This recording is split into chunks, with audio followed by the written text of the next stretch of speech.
Hello, আসসালামু আলাইকুম। সবাই কেমন আছেন? আশা করছি সবাই ভালো আছেন।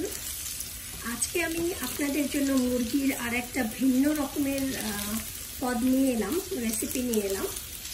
আশা করছি আপনাদের ভালো লাগবে। তো আপনারা দেখতে পাচ্ছেন আমি এখানে কিছু একটা ভাজতেছি।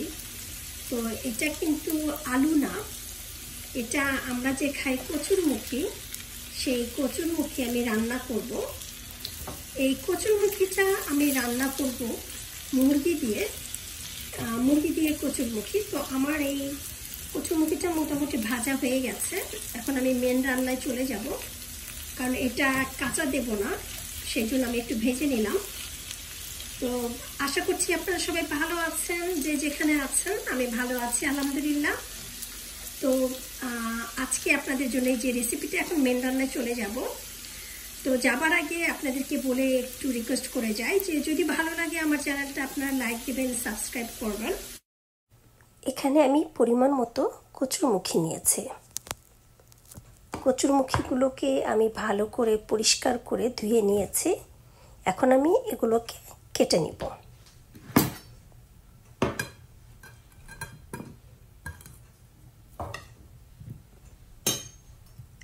আমি এখন এগুলোকে টুকরো করে কেটে নিব।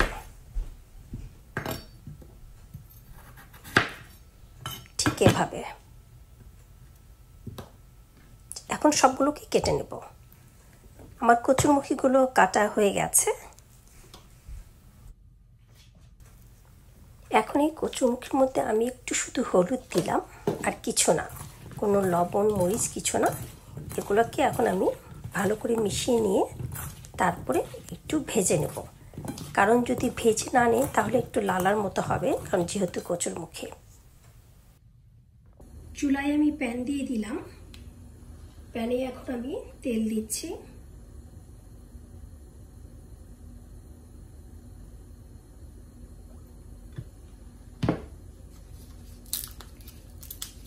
এই তেলের সাথে আমি দিলাম একটা তেজপাতা, একটা এলাচ, সাদা এলাচ 4টা, আর ছোট্ট 2 টুকরা দারচিনি। এই তেলের মধ্যে আমি এখানে একটা, আপনারা দেখতে পাচ্ছেন, এটা কিন্তু পেঁয়াজ। আমি প্রায় পেস্টের মতো করে আমি এটাকে রেখে দিয়েছিলাম ফ্রিজে, তো সেটাই আমি দিয়ে দিলাম। আমি এখানে কোনো পেঁয়াজ কাঁচা মানে কুচি পেঁয়াজ ব্যবহার করব না, আমি সরাসরি এটাকেই দিয়ে দিচ্ছি। তেলের সাথে সাথে আমার এই পেঁয়াজটাও গরম হয়ে যাবে, একটু একটু নাড়তে হবে আর কি। তো এই পেঁয়াজটা আমি এইভাবেই এখন সবসময় ব্যবহার করি। আপনি ইচ্ছে করলে এমনি পেঁয়াজ কুচি করে দিতে পারেন, এই পেঁয়াজটাও দিতে পারেন। আপনার যদি রান্নায় দেখা যায় তাড়াহুড়া, আপনি এইভাবে ব্যবহার করতে পারেন। আমি দুভাবেই ব্যবহার করি, এটাও আমার সুবিধা হয়। আর যখন চচ্চড়ি করি বা অন্য কিছু করি তখন আমি পেঁয়াজটা কেটে নিই। এই যে দেখুন আমার পেঁয়াজটা গলে যাচ্ছে। তো এই ভিডিওটা আমি আপলোড করব, আপনারা পেয়ে যাবেন কিভাবে আমি পেঁয়াজটাকে সংরক্ষণ করছি। এটা আমি সারা বছরই এখন ব্যবহার করি এইভাবে। এতে অনেক সময় বেঁচে যায়, আপনার কাছে অনেক সময় বেঁচে যাবে। আপনি ভুনা বলেন, দো পেঁয়াজা বলেন, ঝোল বলেন, সব কিছুই আপনি এই পেঁয়াজ দিয়ে করতে পারবেন।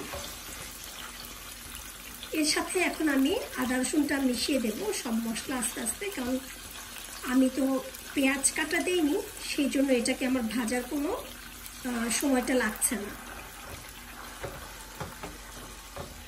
এখন আমি অন্যান্য যে মশলাগুলো সেগুলো অ্যাড করব, তারপর আমি মশলাটাকে ভালো করে কষাবো। আমি দিচ্ছি আদা রসুনের পেস্ট। যেহেতু আমি একবারে করে নিয়েছি, সেজন্য দুটো মিলেই আমি ব্যবহার করছি।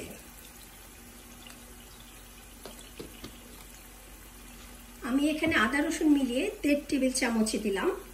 চুলাটাকে এখন আমি একটু বাড়িয়ে দিলাম।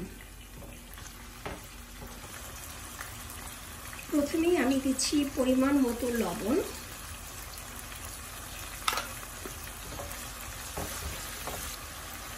জিরার গুঁড়া 1 চা চামচ, ধনিয়ার গুঁড়া 1 চা চামচ, হলুদের গুঁড়া আধা চা চামচ, মরিচের গুঁড়া আধা চা চামচ,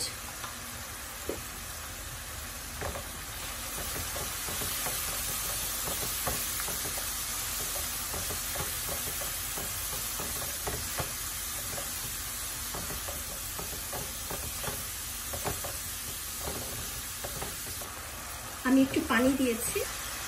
আমি মুরগি এবং যে কচুর যেটা ভেজে নিয়েছি সেটা কিন্তু আমি একসাথে এর মধ্যে দিয়ে দেব।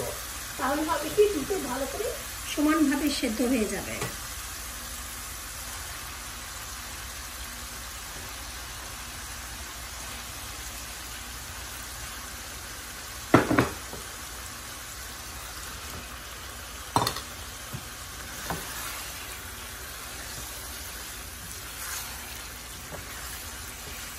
এই দুটোকে ভালো করে আমি একটু কষাবো,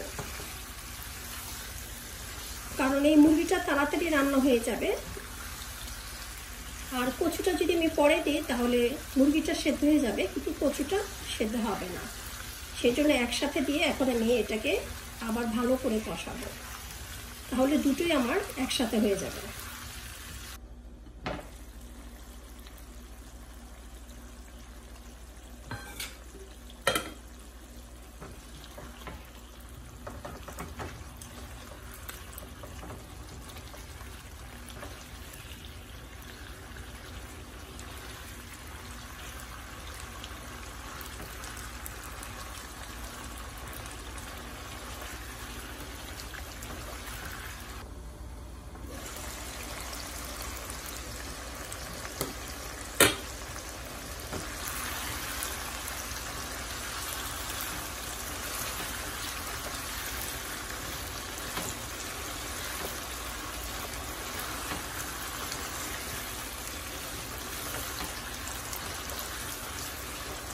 আমি এর সাথে একটু অ্যাড করব গরম মশলার গুঁড়া।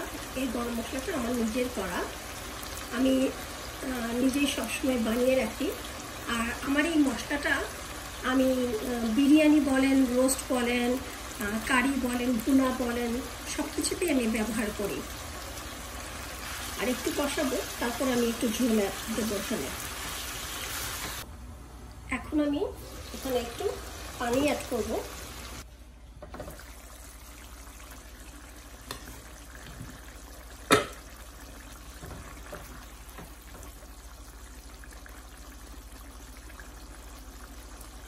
কচুটাও সেদ্ধ হয়ে গেছে, তো আমি চুলাটাকে বন্ধ করে দিলাম, কারণ আমি যদি একটু ঝোল না রাখি পরে কিন্তু এটাকে আর একটু ঘন হয়ে যাবে।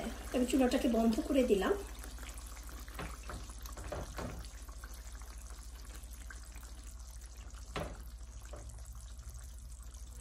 তো হয়ে গেল আমার কচু দিয়ে মুরগির নতুন একটা আইটেম, মুরগি দিয়ে কচুর মুখে।